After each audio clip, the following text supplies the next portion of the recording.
आपको कुरान पढ़ना और इसका मतलब सीखना चाहिए ताकि ये आपको जन्नत में ले जाए, क्योंकि ये जन्नत के मालिक का कलाम है। यही वजह है कि ये जन्नत के मालिक का कलाम है। मैंने नौजवानों को एक मिसाल दी है कि अगर कोई शख्स जिससे आप वाकई मोहब्बत करते हैं आपको कोई पैगाम भेजे, चाहे वह कितना ही लंबा क्यों ना हो, आप उसे पढ़ना चाहेंगे। क्यों? क्योंकि आप उनसे वाकई मोहब्बत करते हैं, वाकई मोहब्बत करते हैं। तो अल्लाह सुब्हानहू व तआला ने आपको पूरा कुरान भेजा है।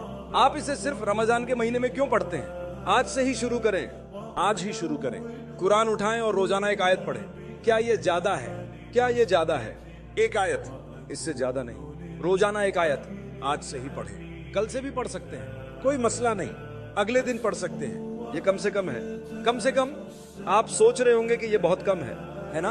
आप सोच रहे होंगे कि मैं पूरी सूरह अल फातिहा पढ़ सकता हूँ। इसका मतलब समझ कर पढ़ें।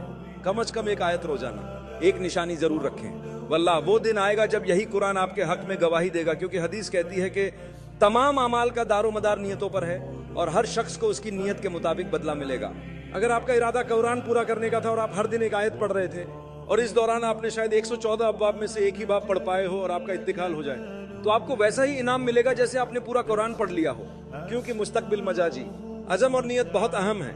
ऐसे लोग हैं जो आपसे ज्यादा जरूरतमंद हैं, आप उनकी मदद करेंगे और अल्लाह आपकी मदद करेगा।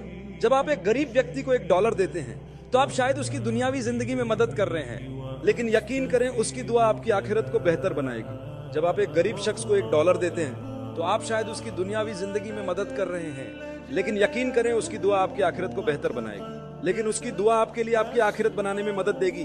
बस यही है। अल्लाह सुब्हानहू व तआला हमारे माल को कबूल फरमाए। वो शख्स जो रमजान से पहले नहीं देता, वो रमजान के महीने में क्या उम्मीद रखता है? तो आइए अभी से देना शुरू करें। सखावत करना सीखें ताकि मिसाल कायम कर सके, चाहे थोड़ा सा ही क्यों ना हो। हर दिन को एक नेक अमल के साथ शुरू करें। 1 या 2 दुआएं पढ़ें। हम में से कितने लोग परिवार के साथ बैठकर खाते हैं? हम में से बहुत कम। और हम कहते हैं नहीं, सिंगापुर में जिंदगी बहुत मुश्किल है, बहुत तेज है, हमें सुबह जल्दी काम पर जाना होता है। नहीं, आप वक्त निकालें, कम से कम एक वक्त का खाना साथ खाएं। बिस्मिल्लाह कहकर शुरुआत करें। ये कितना आसान है। कम से कम दुआ यह है कि बिस्मिल्लाह कहें, अल्लाह के नाम से। मैं आपका शुक्र अदा करता हूँ इस खाने के लिए जो आपने हमें दिया है, और इस खाने और पीने का शुक्र अदा करता हूँ जिसे आपने हमें नवाजा है। ये कहिए ताकि आपके बच्चे जान सकें कि जब भी मेरे वालिद या वालिदा खाते या पीते हैं तो वह अल्लाह का शुक्र अदा करते हैं। तो मैं भी ऐसा ही करूं और इसको अल्लाह से जोड़ूं। अल्लाह ही है जिसने हमें यह नवाजा है। हमें समझने की तौफीक दे कि ये रमजान का महीना है, इबादत का महीना, तकवा का महीना, कुरान का महीना, अल्लाह सुब्हानहू व तआला के साथ ताल्लुक मजबूत करने का महीना, तौबा का महीना, अहद करने का महीना, ताकि हम अगले 11 महीने इस तरह गुजार सकें कि अल्लाह सुब्हानहू व तआला हमसे राजी हो और अगले रमजान तक हम अपने अमल में बेहतरी ला सकें।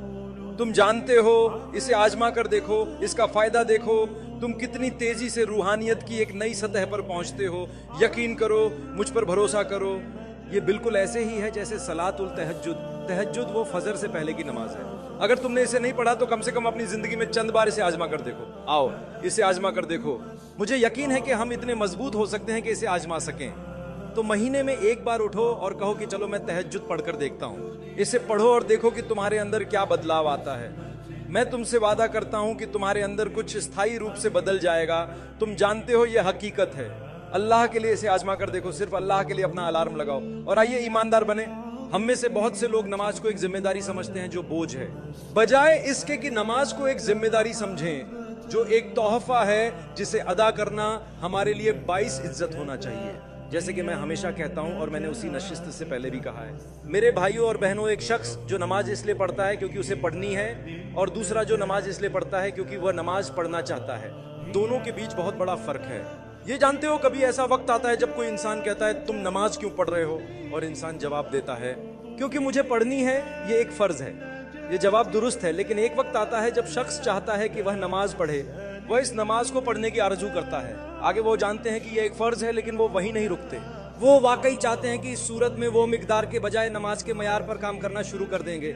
अगर आप ये इसलिए कर रहे हैं कि आपको करना है तो आप आते हैं और बस नीचे ऊपर करते हैं और अपनी नमाज पूरी करके बाहर निकल जाते हैं। आप कहते हैं अल्हम्दुलिल्लाह, और आप जानते हैं कि हमने कर लिया, और आप बाहर चले जाते हैं और सब कुछ खत्म हो जाता है। लेकिन अगर आप इसे इसलिए पढ़ते हैं कि आप चाहते हैं तो आप आते हैं और अपना वक्त लेते हैं, आप ठीक से खड़े होते हैं, आपने वुजू अच्छी तरह किया होता है, और जब आपने नमाज शुरू करते हैं अल्लाहू अकबर कहकर, तो आप अल्लाह से जुड़ जाते हैं। कोई चीज आपको भटकाती नहीं और आप इसे लंबा कर सकते हैं। जितना ज्यादा आप तूल देंगे उतना ज्यादा आप लुत्फानंदोज होंगे। क्या हमारे साथ ऐसा होता है?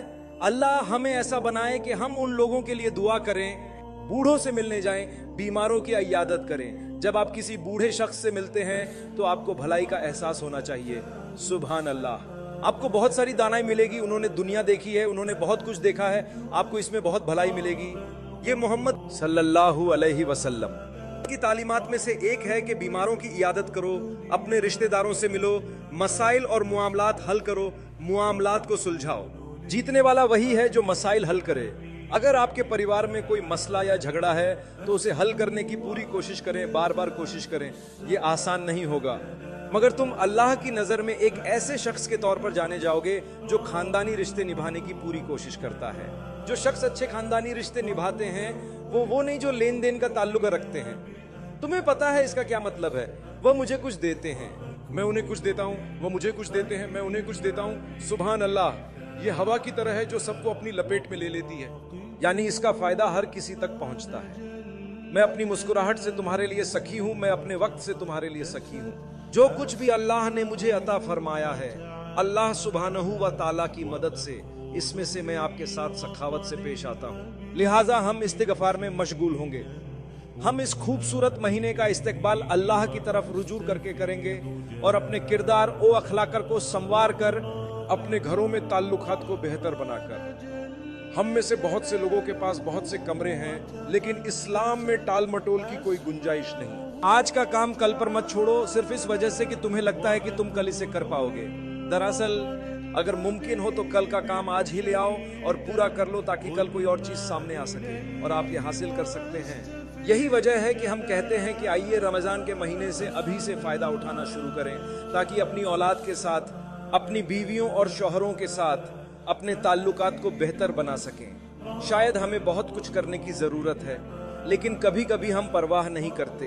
हम किसी और काम में बहुत मशरूफ होते हैं, इससे पहले कि हमें पता चले जिंदगी खत्म हो जाएगी।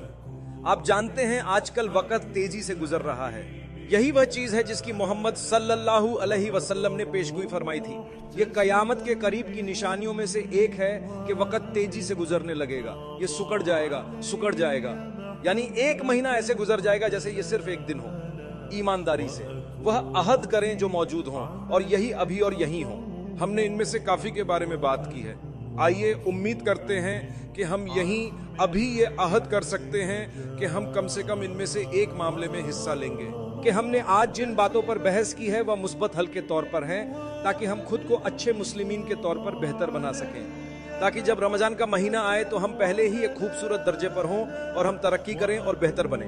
और हमें यह भी मालूम हो कि रमजान के बाद आने वाले महीनों का कैसे इस्तकबाल करना है जो इतने फायदेमंद और खूबसूरत हैं।